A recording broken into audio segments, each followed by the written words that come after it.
ឆ្នាំទម្ងន់70គីឡូក្រាមព្រោះនៅភូមិ283ឃុំថ្មកែវស្រុកសៀមប៉ាងខេត្តស្ទឹងត្រែងលោកលោកស្រីនាងកញ្ញាសូមស្វាគមន៍បង្គោលក្រហមវេនសំណាបង្គោលខៀវមានអាយុ25ឆ្នាំទម្ងន់70គីឡូក្រាមដូចគ្នារ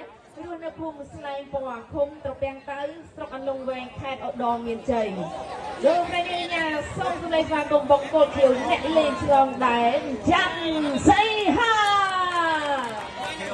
សូមភ្លេងរំលឹកគុណគ្រូចាសម្រាប់គូនេះគឺជួបជាមួយនឹងគូអន្តរជាតិឧត្តរមានជ័យស្ទឹងត្រែង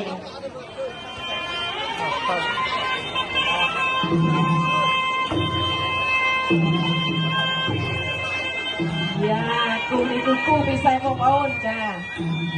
ពិសេសដូចគ្នាប៉ះគ្នាតែក៏ក្រៅតែបងប្អូនចាលើកចាប់ឡើងថតវីដេអូទុកមើលទាំងអស់គ្នា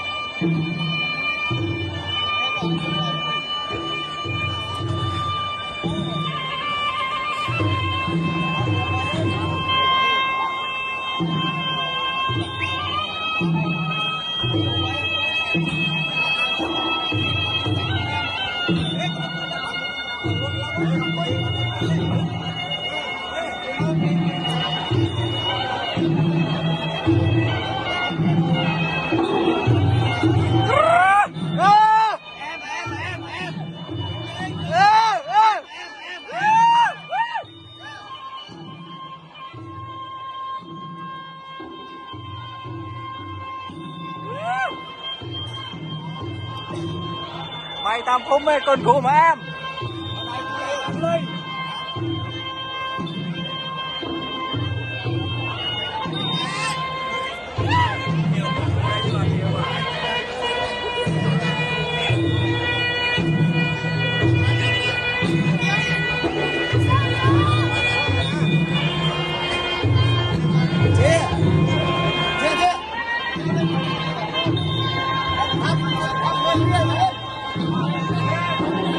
Chào bóng cô thiếu cùng vui chăm tay mà đầu lắm